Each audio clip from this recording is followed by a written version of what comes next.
Welcome to the gaming shelf. Today, we're going to take a look at the PlayStation 1 games in my collection. The goal is eventually to fill out this whole row. PS1's kind of expensive, so it's going to take a while, but let's take a look at what we've got. Alright, so first up, we've got Ape Escape. This is actually the newest game to my collection. I picked it up because my son really loves this level from the Astrobot game. So I read online that the controls can be a little, I don't know, janky, if you will. But I popped it in, played like the first 2 or 3 levels. I don't know, I caught on to it pretty quickly. But it seems like it would be very fun. I'm looking forward to going back to that one very, very soon. So a lot of these games I ended up buying through selling like old school toys, and this is one of them. So I ended up selling a lot of my old like Ninja Turtles and Power Rangers, Megazords like in box because, well, I was not really into that anymore, and I am very much into collecting games. So Castlevania was one of those ones that I was like, I have to have it, even though I have never played it. I did start a playthrough of it, and I do like it. I probably got 2 or 3 hours in, and for whatever reason, I think there was a game that came out that I was like really wanting to play at the time. It might have been like Baldur's Gate 3 or something, so I dropped it, but I am definitely going to go back to it. Just finished Silk Song, and I feel like Metroidvanias have just really become one of my favorite genres.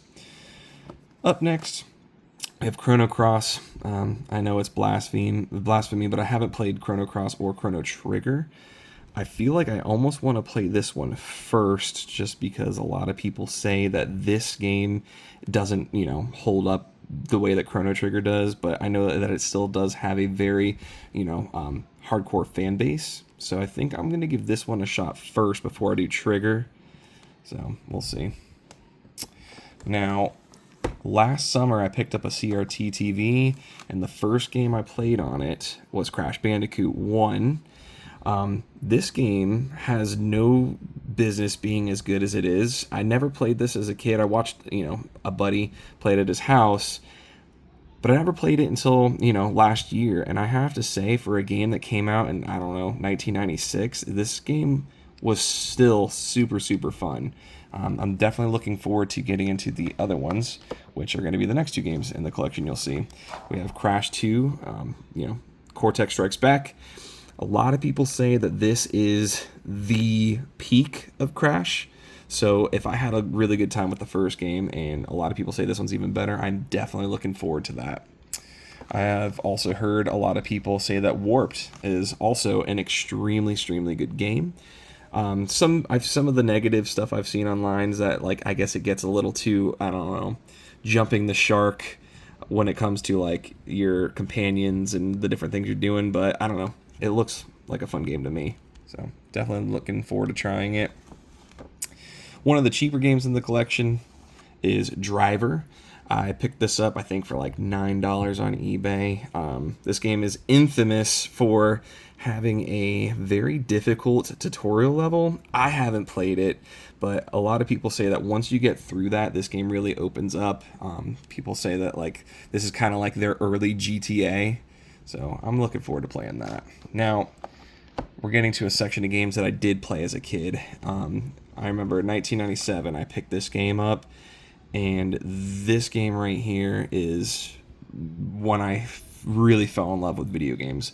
Up until this, I mean, I was happy to play, Mario and Donkey Kong and Star Fox and Street Fighter, things like that.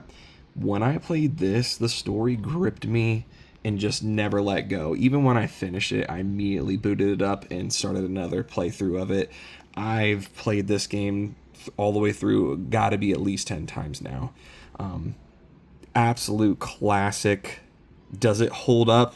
To me, it does, but I say that as somebody who played it all the way back when it came out. I'd really like to hear, from a younger person who is playing it for the first time, what they think about it. But yeah, this is absolutely goated. Now, I remember being a kid, and when I heard about Final Fantasy VIII, kids are dumb. I didn't know it was an anthology series at the time. So when I saw like the screenshots, I was like, there's no Cloud, Tifa, Sephiroth, like what's going on here? Even though that game story wrapped up nicely, I don't know what I was thinking. But yeah, this game came out, and of course, because of the name Final Fantasy, I had to absolutely pick it up. I played it and got very close to the end, and I didn't know about grinding at the time. I think I had the strategy guide, and I don't know. I wasn't strong enough to take on like the end game. So, but I did go back later. I think I was like, senior year of high school or something. I did end up finishing it, and it's good. It's just for me, it doesn't hold a candle to seven. Still really solid and worthy of your time. Now, my favorite Final Fantasy is Final Fantasy IX. I got the PlayStation 2 at launch for Christmas. And it's funny because I didn't own a PlayStation 2 game until a full year later.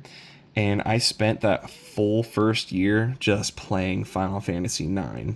And I loved it at the time. And it didn't become my favorite Final Fantasy until much, much later. I had a very similar story with this game. I played it all the way through to where you get to, I think it's called Memoria. It's like basically the last dungeon of the game. And I just got bodied over and over again by that like first boss dragon. Like I said, I didn't know how to grind, where I would find like the most ability points and EXP and stuff like that. So I literally played through this game, start all the way to Memoria 4 times and never finished it. And then finally in my mid 20s, I was like, you know what? I'm going to go back and I'm going to finish it. And when I did, I rolled credits and it instantly became not only my favorite Final Fantasy game, but at the time, my favorite game of all time. It still easily sits in my top 5. Next up, and I only bought this based on word of mouth, is Final Fantasy Tactics. Now, this game here, it seems cool. Like, I heard the story's really, really good. I'm just not super into strategy, and I'm willing to give it a chance. My experience with strategy games is really not a whole lot. I mean, I've tried games like Fire Emblem, things like that, and they just don't grab me. The gameplay doesn't grab me, so I'm hoping that the story carries me enough to really mess with the gameplay here. I know they just released like a remake, but I like to play the original version on original hardware on a CRT-V because, I don't know, I'm a nerd. So, next up, a game that I'll probably never play, even though I should, is Gran Turismo 2. And the reason I say I'll never play this is because I don't think this is the best Gran Turismo game. I would probably opt to play the PS2 versions or maybe whatever the most modern one is. This is more so like a collection piece. Maybe I'll go back and I'll play this eventually. But yeah, it was fairly cheap. I got it complete. All the games I have are complete with manual, good condition, everything. So now I went back and I played this game for the first time last Christmas, Metal Gear Solid 1. And it blew me away. I kick myself for not playing this game when it came out all those years ago in 1998. I guarantee you, if I would have played this way back when, this would probably be my favorite video game of all time, and if not very, very close. It's still a very, very, very good game. I would say it is still S tier. It blew me away. Not just like, with, the thinking from a hindsight as 2020, in 1998, this, must have been like crazy. It still blew me away now. And when I played it 2024, the story was good. The cinematics were good. The voice acting was good. Like, it's so compelling. I mean, I feel like this game does so much better than what modern games do now. I can't believe how good this was. My only Metal Gear Solid experience up until that was I had played through 2. I had played through 4. I know that the numbers of the games don't really make sense in terms of chronological order. But yeah, when I played this, it easily shot up to number 1. So yeah, it's not my number 1 anymore in that series, but it was at the time I played it. So this game right here is another word of mouth one that I heard was good. It's kind of like this side-scrolling puzzler where you gotta like save like your buddies or something. I've heard that when you look at gameplay, it looks simple, but I've heard that it is very, very, very difficult. That the puzzles get pretty insane. I'm looking forward to checking it out. I don't know when I'll get around to it, but I found it pretty cheap, so I was like, let me pick that up. All right, a game that is not cheap that I picked up is Parappa the Rapper. I got this because when I was playing Astrobot and you're finding all these bots, I was like, you know what, I want to like try and collect a lot of the games of the characters that are featured in this game. And Parappa the Rapper, I remember, was somebody who was featured very predominantly in the PS1 era. And I haven't played this game to completion. I actually only tried to play, like, I don't know if it's a tutorial or the first level, and it's hard. Like, it's super hard. But it does seem like it's just got the vibes. And when I have the patience to sit down and, like, master it, I'm definitely going to have fun with this one. So this is something I look forward to playing with my son. Now, this one is one I'm probably going to wait until like a spooky season. I have a lot of survival horror or just spooky games in general that I want to play, and I try and save them for around like Halloween time. I didn't get to it this year, maybe next year, but that's Parasite Eve. Squaresoft, surprisingly, made this one, and from what I've heard, it's kind of like a RPG meets, survival horror. It just, the vibe seemed cool, so I grabbed it. Wasn't cheap. I think I picked it up for like 70 when I bought it, but it does look very cool, and I'm looking forward to this because the PS1 is my favorite era of JRPGs, so definitely got a lot to go through. Next up, we have Resident Evil 2.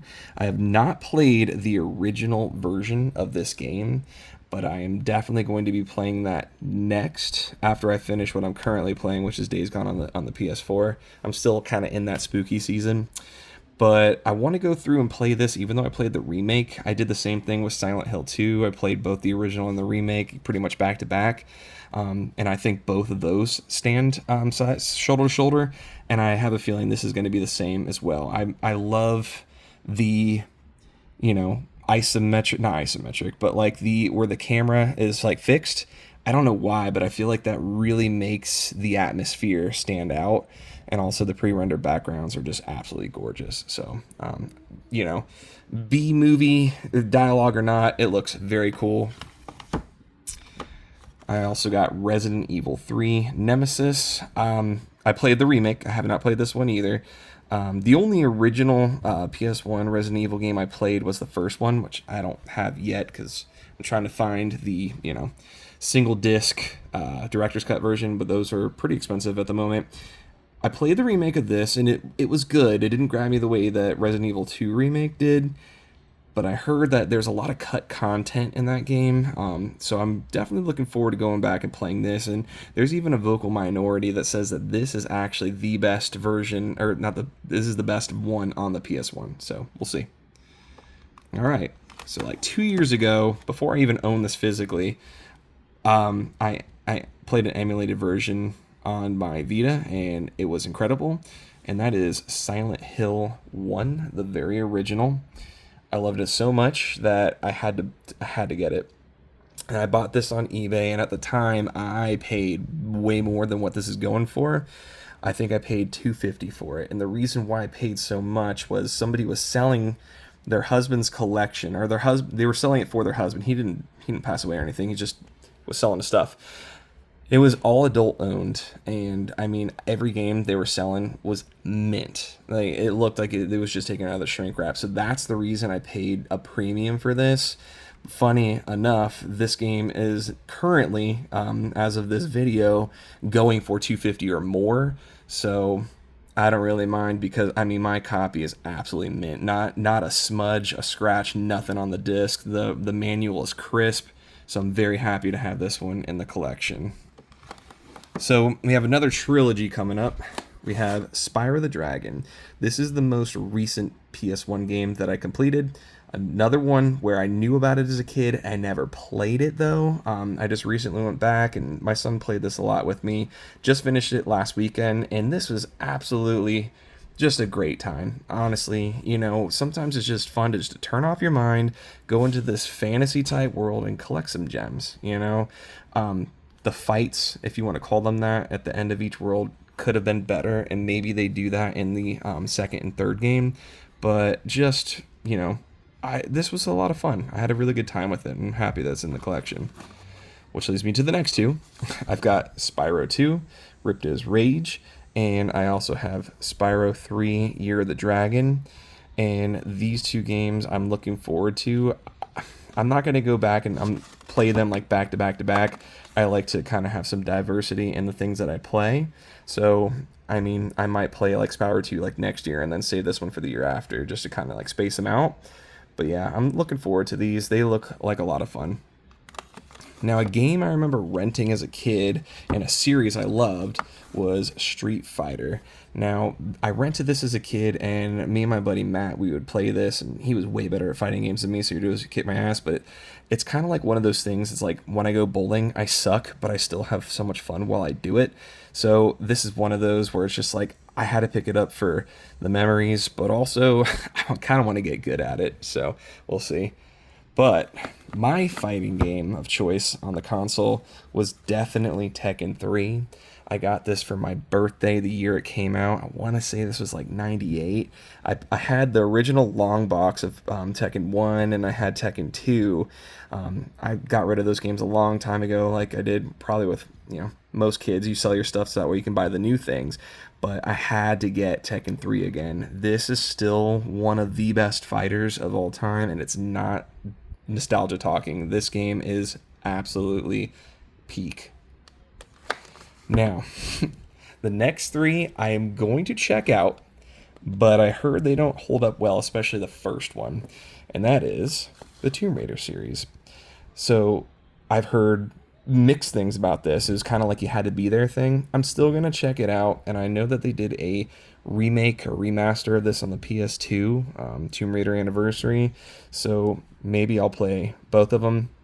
Some people say just skip this and play the Anniversary. I don't know. I'm a glutton for punishment. I like to play the original version of a game just because, I don't know, it's like historical. So I'm going to check it out. If it's super unbearable, then I'll just go play Anniversary. But I also have Tomb Raider 2, and we also have Tomb Raider 3. Now, this game was you had to be there. It's still a fun video game, but you know by now that skating is not like super mainstream in pop culture anymore. This is one of those ones that I think I rented, from Blockbuster or like a family video, a long time ago, and it was a lot of fun. I didn't get super heavy into Tony Hawk until Pro Skater 3 on the PS2, but I definitely had a lot of fun with this one, and I'm just happy to own it. Now, a childhood game for me is Twisted Metal 2. When I got my PlayStation 1, I got it for Christmas years and years ago, obviously. I don't think I got it the year it came out. It might have been like 96. I got the long box version of Twisted Metal 1, and I so wish that I still had that just for memories. But the game that we played the most, me and my buddy Matt, was Twisted Metal 2. And I mean, we played this thing to death. I don't have my original copy. I did buy like a nice complete in box, like good version on eBay. Honestly, I don't know if... Yeah, the only games that are original from my collection are the Final Fantasy games. Everything else I probably sold and rebought. Alright, so I got 3 games left for PS1. And this is Vagrant Story. I'll be honest, I don't remember hearing anything about this game until like later on when I was like consuming a lot of like, top 20, top 100 PS game content.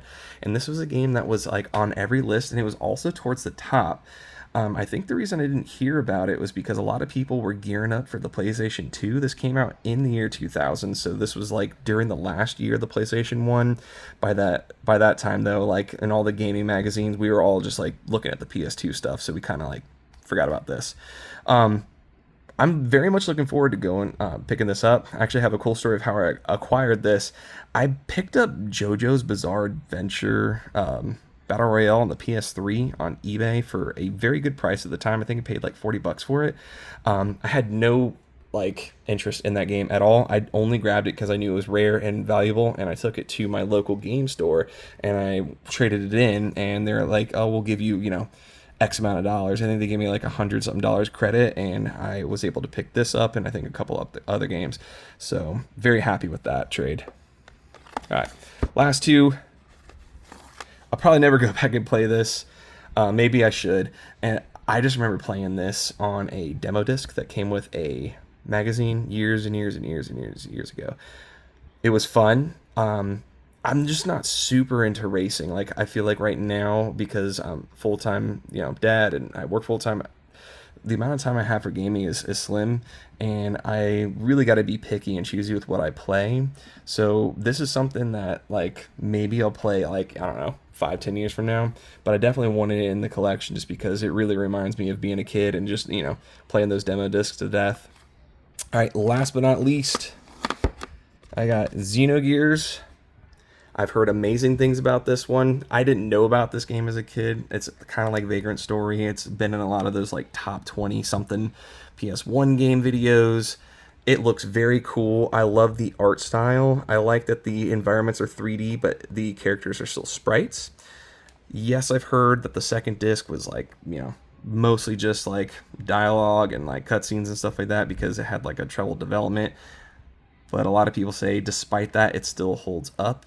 I got this one for pretty much asking price, but the cool thing is this one was just fresh out of shrink wrap. The guy who was selling it even still had on the top the label that they have when it's brand new, and I had to peel that off. So yeah, this thing is pretty minty. But yeah, so that is my PlayStation 1 collection as it stands right now. I am looking forward to adding some more. The next heavy hitters that I am trying to get would be Einhander, Suikoden 2. Those are like the two I'm really hunting down right now. But yeah, there's a lot of basic ones I'm trying to get as well. So we'll see you in the next one. We'll go through another collection I have as well.